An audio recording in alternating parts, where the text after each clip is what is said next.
And so if your university has 5 opportunities, 5 projects running with industry or 5 meetings with industry, the chances of any of them becoming a big win is just about 0. If you have 20 opportunities and the percentage is 5%, you get 1 big win. But like I said, it's not 5%. If you have 200 opportunities, you'll get 10 big wins. It's more like if you have 200, you'll get 1 big win. That's more like a real statistic. So what that means is we need to create many more opportunities for big wins. Doing what we're doing at the moment is great, trying to be cleverer, smarter.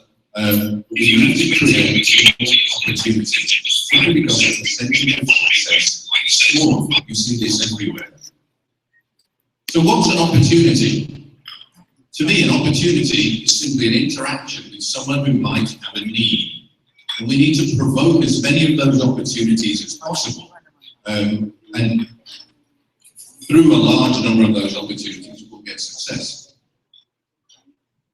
So if you think about the 200 with the 5% success, just think about the failed opportunities. Because you might think that, hold on a minute, if we're going to have 200 conversations and only 1 to 5 of them will result in anything worthwhile, that's a lot of failed opportunities. It's a lot of time that we're burning looking for the big win. But it's not like that at all. Failed opportunity can result in any or all of these things: publications, accumulation of knowledge, new programs, employment, internships, site visits, guest lectures. Nearly every opportunity will turn into one of those, and they're all really worthwhile. And they're the beginning of relationships which increase the chances of the big wins. So a lot of what we're going to talk about in the next 2 days is about increasing the number of opportunities, but also bearing in mind that something comes out of nearly every opportunity. It's just not a big win. That needs a kind of change of mindset. So that's what synergy is about: maximizing opportunities and increasing the chances of success. If we do those things together, they will increase innovation throughput in the Philippines. We have to do both together: maximize opportunities, increase the chance of success. So today, we're going to have a keynote from a practitioner, somebody from the USA who will be introduced in a moment, has a very interesting story to tell. We're going to hear from industrialists, I hope, because they're not here yet, it's making me very nervous. We're going to hear from industrialists who create opportunities, who already work with universities, and they'll talk about the value that they get from working with universities. So they're already creating opportunities. We're also going to hear from the universities themselves, some people who seek opportunities and seek to increase success. That will get us through the first day. So we'll hear from industry, benefits of collaboration. We'll hear from people in Philippine universities already trying to do what we're talking about. And tomorrow, we've got a keynote from practitioners who are already working in the innovation pipeline. We're going to hear about how they handle larger numbers of opportunities. We're going to hear from investors and accelerators. What do they want from the universities? What are they not getting? How do they want it presenting? Then we're going to see a pitching demo. We're going to see universities trying to sell what they do in front of a panel of experts. So that gets us to the stage where we should be fired up with new ideas, going back to universities, looking at creating opportunities from industry. I always ask industry to go and knock on the door of your local university, give them lots of asks, demand assistance, demand help. That will also create opportunities. So throughout this, we'll have panel discussions. We don't have too many people standing up and talking. Probably already had enough being those to be more people standing up talking like this. We're going to have more panel discussions, hear what people have to say. There'll be a chance for questions from the floor and answers from the stage. We're going to try and process this whereby you write your questions, we'll collect them. That way we get more commonality, we get more idea of what is a popular question. But also please take advantage of the networking opportunities, move around, meet new people, don't just sit with your friends and buddies, try and make new connections. If we can do that, I think we've made a significant step forward. And And I think the step forward is you. It's not only what Stride is doing, but I have to acknowledge what the Intellectual Property Office is doing as well. And I have to put in a plug for you, because from my point of view, you're an extremely dynamic organisation to work with. You've seen Atty. Gepty up here talking. I'd really like to acknowledge his predecessor, former Director General Rick Blackpool. He started the great relationship we have. So we work together on this. We work together continuously. We will always do that, gentlemen. So thank you for your support. What this will do, it will bring us together. It will make you, sorry to use the word, strides forward in the innovation arena. So thank you, Aramin Salamat, and I'll pass back to Adrian. Thank you.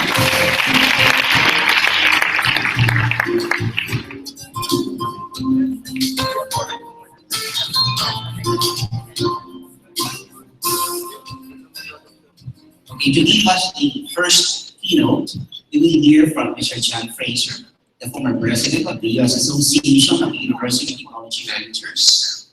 Mr. Fraser retired from the Florida State University as Assistant Vice President for Research and Economic Development in 2014, where he also held the position of Executive Director of the Office of Commercialization. He has co-founded 3 companies, held executive positions in various technology transfer and venture capital firms, and assisted entrepreneurs to launch another 24 technology-based firms. He was appointed by the Governor of Florida as a founding director of the Florida Institute for the Commercialization of Public Research, which is a mandate to accelerate university spin-off companies, and also as a founding board member of the Florida Research Consortium, which aims to increase university-company interactions to better the Florida economy. Friends, please welcome Mr. Fraser.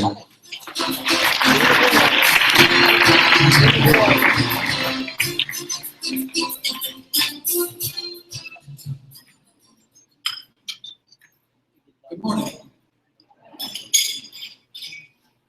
You've all had your caffeine. Good morning. Good morning. All right. Much better. Thank you. Let's see. Okay. Someone tee up my presentation, please. It's here somewhere.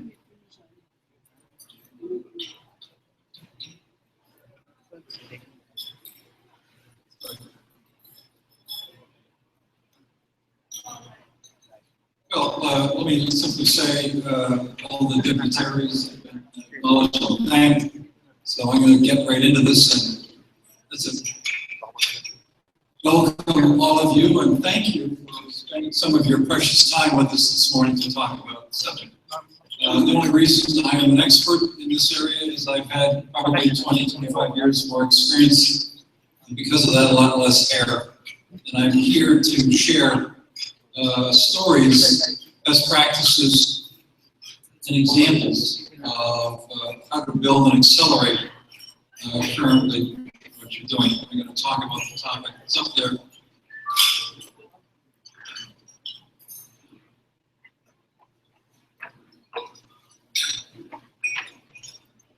Here we go. Done. This is who I am. You could okay, it's advancing on the machine, but not on the screen. How do we change that? Great, thank you.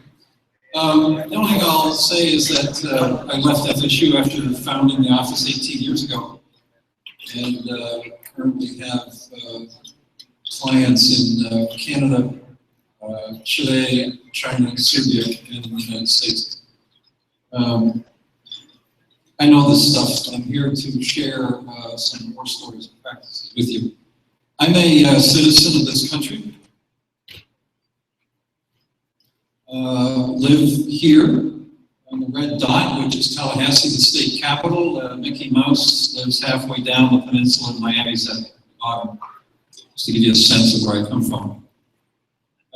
This has more impact in other venues, particularly when I talk in Northern Europe or Canada. This is my backyard in the middle of the winter. It's a grapefruit tree. and makes my friends who are still stuck in the frozen climes pretty jealous. But obviously has little impact here. So, fundamentally what we're talking about here is the fact of the role of academic research institutions or independent research organizations in society. And there's a deal between the university and society. And the deal is this: the university takes money from the public and in response says, okay, we will provide a service to our society, educating the next generation, and you can see what the issues are there. They've been around for quite some time. The last one, however, is rapidly emerging as a new mission of the university.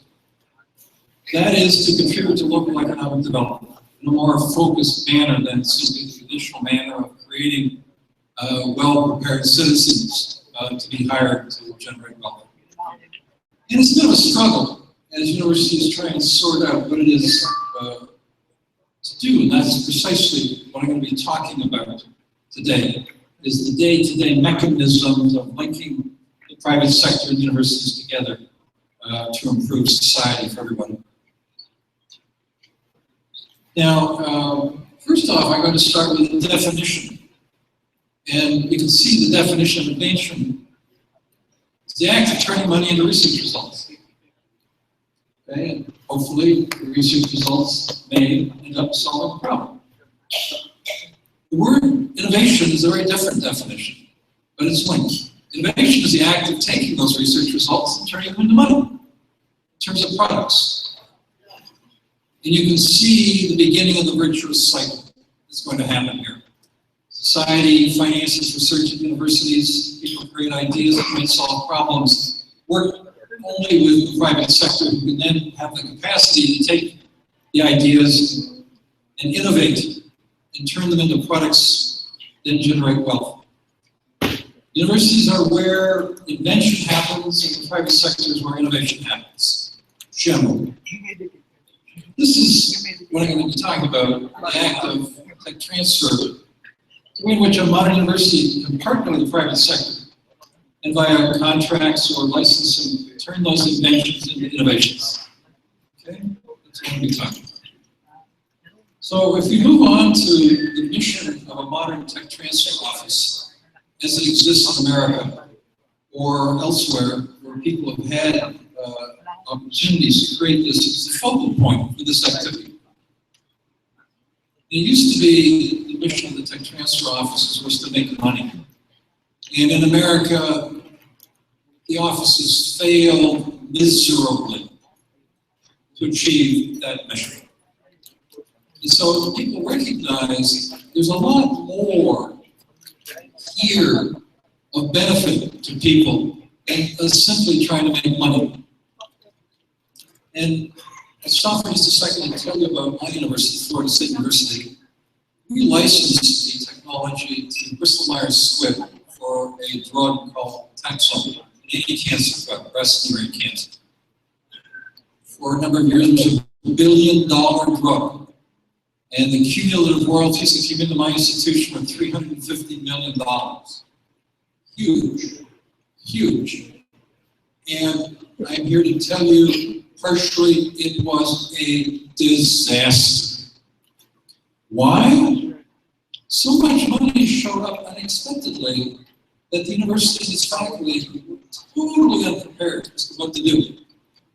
And I must admit that that led to a lot of internal scraps and problems and issues and arguments. The chemistry department, which by policy received a portion of the money, was frozen professionally for 5 years. They didn't know what to do. This, according to my boss, the vice president of research, who was a physicist. So, be careful what you wish for, because you might get it. And if you're unprepared for it, it can be very, very problematic. Well, honestly, 350 million, I can use it if it shows up, okay? But it turned out it was unplanned and unexpected. And the worst issue, my university is in the capital of the state of Florida.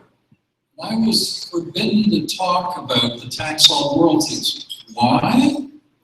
The money was so large, management of the university was deeply worried that the legislators in allocating money to my institution would play a zero-sum game. Oh, you got a check for $67 million this year. Well, we'll just stroke out $67 million in your allocation this year. And you may never get it back. So financial success is only an element of this activity. And when it happens, it needs a plan. So most offices talk about doing this, which is looking for return on investment and counting it differently. Not only, as the ambassador says, in terms of startup companies, new product development for companies, new industries, even the biotech industry. Academic-based research creates jobs today on the campus. And governments, at least in America, have trouble measuring and counting that as a positive thing. They say, well, we're financing out of the public pot. And you only have the jobs because it's financed. Yet, one must recognize that these jobs are being created, they're paid well, they attract and retain incredibly creative people who return home to take these jobs, and it needs to be documented and accounted. And then directly through this process, research creates jobs, and I will explain the process that leads to what you see here.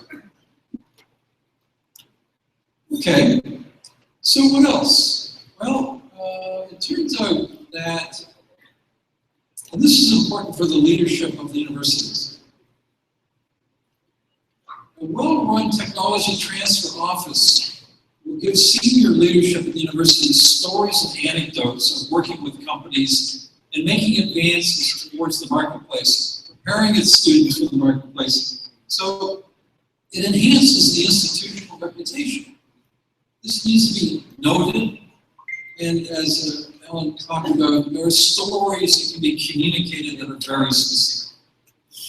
For president of the university, in talking to legislative elected officials, it demonstrates engagement by the university with society and its problems.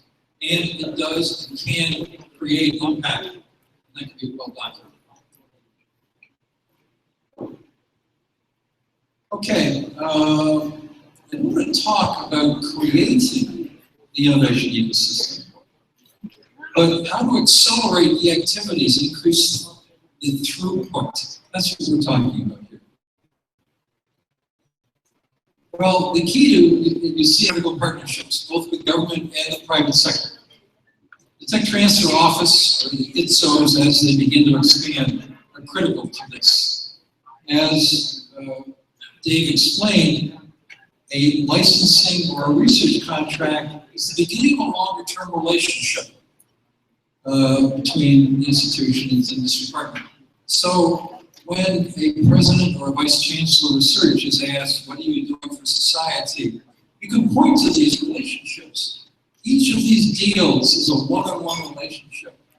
Work with the private sector and an opportunity for students to be exposed to the real world as part of their ongoing educational degree. This is important stuff. All right, so what is this I'm referring to? Well, it's the use of innovative intellectual property. I'm going to tell you a little bit of story and answer your question. I'm going to show you a number of products. Okay, and they all have something in common. At the end, I'm going to ask you what that common thing is. Here we go. Buffering. Okay, Rest. Okay, Gatorade. Okay, vitamin-enriched milk. Vial of Taxol drug. This is baby food. I was brought up on this stuff years ago when you were through school. And a series of peptides. Now, how many here know at least one of these products that they can? Everybody, right? Everybody. What do they have in common? Every single one of them was invented at a university campus. and the product developed by the private sector and taken into the marketplace. Every single one. Did you know that? I didn't know that until I started doing my homework. Let me give you another example. A little hard to discern. What this is a earthquake vibration damper inside the circle. And these are built into tall buildings, of which there's an example given. Well, obviously, this is an innovation in the Ring of Fire nations around the Pacific. Okay, what country do you think had this innovation created? Anybody? Man. Okay, anyone else? United States, anyone else? China, anyone else? Answer, no. This is an innovation from a university in Santiago, Chile. Now, ask yourselves, if you prepared a list of the most innovative countries in the world, would you put Chile on it? Probably not. I wouldn't. Here is an example of a multi-million-dollar corporation startup. Let's see if I can get the slide advanced here. Okay, don't describe that.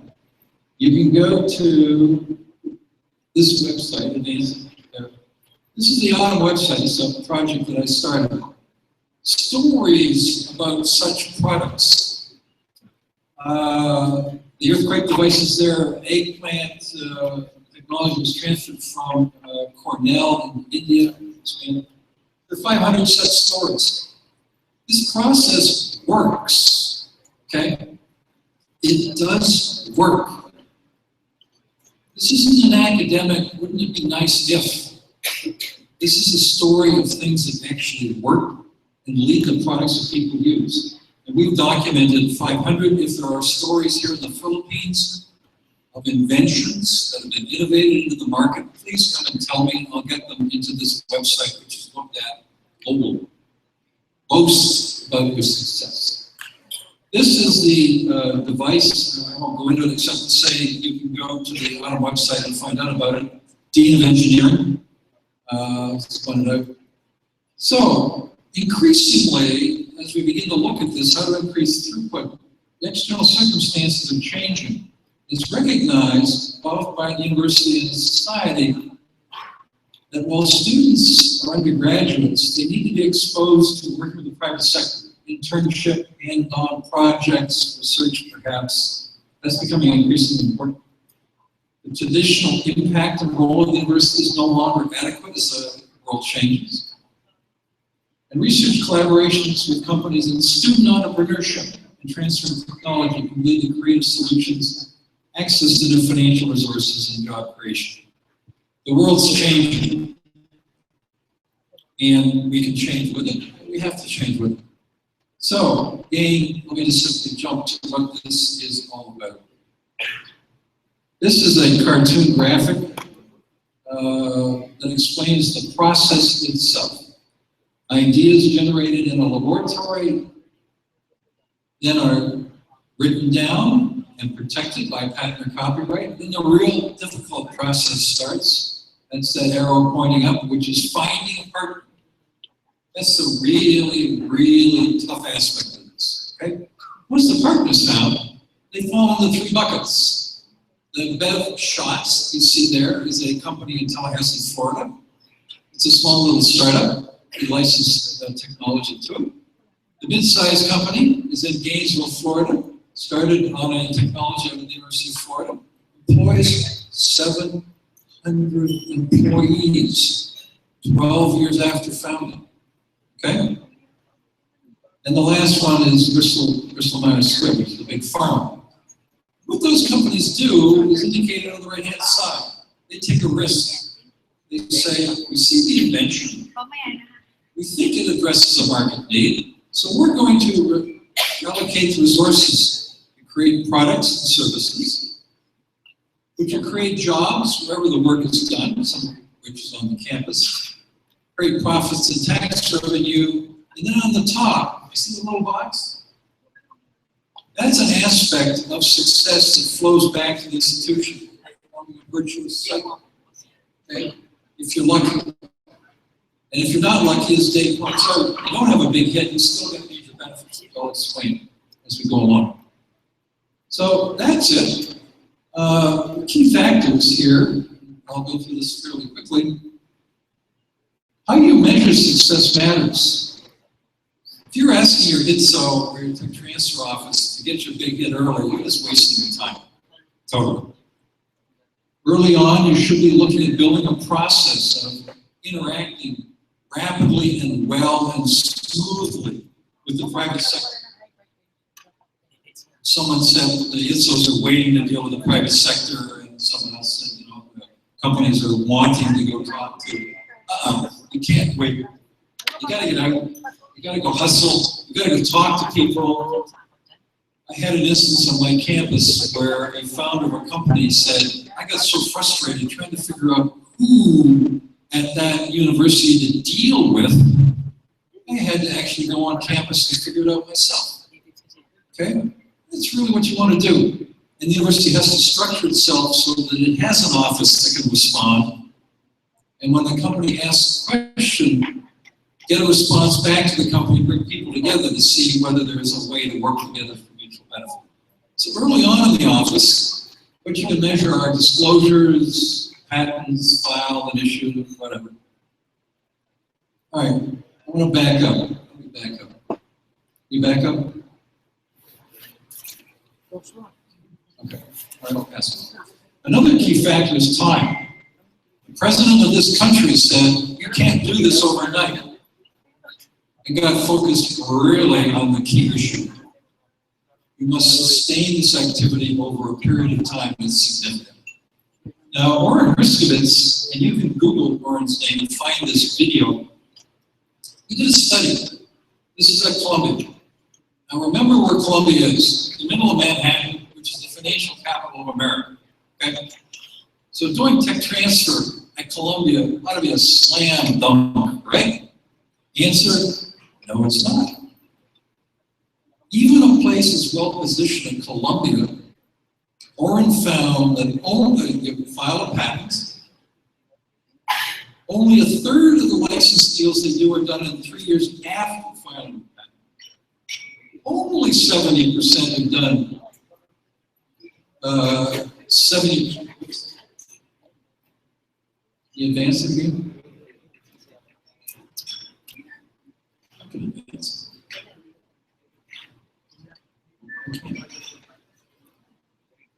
Okay. Advance it for me, please? No. Okay. No. Defeated by technology.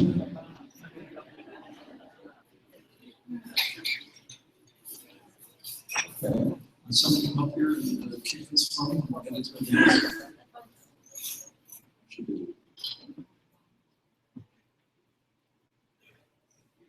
how do I display?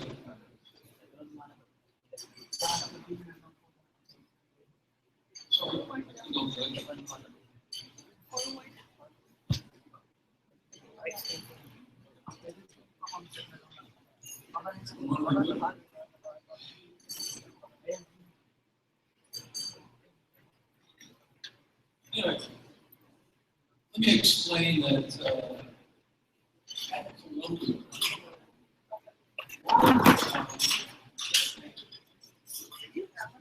this makes a lot of people come. Okay? The key issue is the fact that even 7 years after the patent filing, only 70% of the deals they ended up doing were done. Doing a deal is absolutely nothing except provide the rights to the company to begin to do product development. So if you have a life science or biological science project, you've got another 8 to 12 years ahead of you before the chance of a product entering the marketplace, earning royalties and paying you.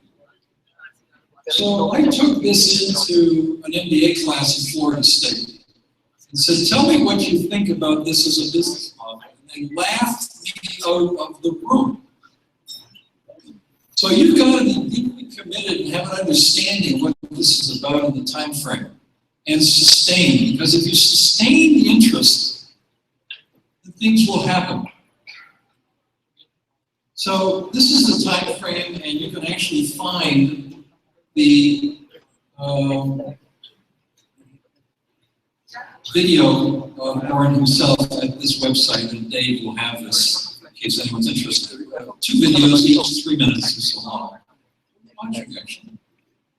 Okay, measuring success by financial success, the big financial hit. Well, I told you about the $350 million that came to my institution, okay? Well, it caused major problems. So be careful what you wish for. On the other hand, I'd take $350 million in royalties in a nanosecond like that. But there were unanticipated issues that caused real stress in the institution. So you can measure licensing income. How much, in terms of royalties, are coming in? Well, it's straightforward, it's clear, it's useful, it's measurable, but it's a very isolated metric. The bottom line of that metric, the university has absolutely no control over that number whatsoever. So why put yourself on the hook for it? You can't control it. It's controlled by the market, the company, and the ability to develop the product, take it into the marketplace. The sad truth in the United States, a friend of mine did a study that showed 5 years ago, 50% of the university TTOs are not at break even. Okay? They have to be subsidized in one way or another. And so if you are a director of an office like I was, you have to be incredibly entrepreneurial, out hustling resources all the time, communicating the stories about the impact.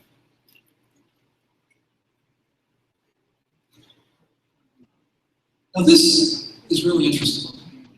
When I started in the business, everybody wanted to do deals with the big guys. Okay, Bardis, the Bristol Myers Squibb, GEs. This is a study drawn on the autumn statistics. See the line from 99. 2004, 2013, which you see, interestingly, in the middle column. Startups, number of licenses that are done every year in the United States, 15% of them in the United States go to startups. The bulk of the interaction of universities is not with the big multinationals, which is 32% over there on the right. Those are small companies, local companies. Okay, that employ less than 400 or 500 employees, which is still pretty big, thank you. All this implies is, if you're going to work with the private sector, have a very diversified approach, because some projects will be of interest to particular companies and not to the big multinationals. So, praying and looking and working only for the big hit, you're going to be awfully, awfully disappointed. And the real issue is this one. There's a cultural difference. Companies value secrecy. Universities do not. It's anathema. Companies define the direction of research. Faculty follow their own noses. Companies value attribution via patents. Faculty do it by publications. And companies value the bottom line. Universities value peer appreciation. So what's the take home from this slide? When you start talking to a company, you have to calibrate and talk about your value system, and how you're going to interact, and how you're going to be making decisions together, and how you're going to have a long-term relationship together, because culturally, there's a big difference between the institutions. You can talk that through. Once you recognize it, you can then accommodate and realize in certain cases you got to be a little more flexible, perhaps. They need to be flexible. But there are real deep cultural issues that you have to overcome. All right, here's another lesson. I'm a Canadian, okay? I live in the United States, and half of my career is in the United States. Well, I'm here to tell you that one of the lessons is don't mimic what we did in America. I'll show you why.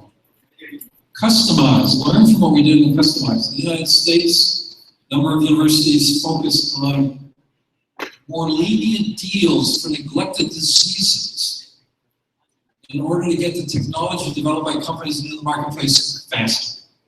The United Kingdom places a lot more emphasis on spin-outs and startups than to do regular licensing. And then there are countries like Chile and others that really are focused on their tech transfer in areas of national importance. Rather than the United States, where everything is patented, everything is given a shot, simply because the economy is so enormous. You can't afford to do that. So there was, I'm going to show you a graphic. Yeah, there's the graphic. Oops, sorry. Okay. It's very busy, but here's the take-home lesson. In a 16-year period, I and two of my friends did studies on the autumn statistics. And it turned out in those 16 years, there was a ton of money spent on R&D and universities and research. Led to 194,000 disclosures. See that? And then look, roughly exactly half of those disclosures led to patent applications. But of that, only 43% of those patents issued. What does that tell you? It tells you the patent office did a good job and ferreted out areas where there was a lot of prior art and non-innovative, what have you. But here's the financial consequence. 50,000 patent applications were paid for and led nowhere in America. Is that a good system? The bulk of your patent money is blown and you don't get an issued patent? A lesson to be learned. Be cautious and careful. Okay? Now, look at how many patents did issue, 42,000, led to 35,000 active licenses. Well, that's a fair success rate, except over there you see 18%. That's the number of licenses as a percent of the disclosures. It's pretty small. And on the other side, roughly 3% of the disclosures lead to spin-off companies. It's pretty modest. Now I'm going to give you an interesting statistic. There are roughly 35,000 active licenses, of which what percent do you think pay a royalty of $1 million US or more a year? 8%. Anybody? Come on, give it a shot. 5%? Okay, anyone else? 3%? Anyone else? All right, the winners are in the back. 1%. Of all the licenses done in a country as large and as wealthy as America, 1% of those licenses pay $1 million a year in royalties.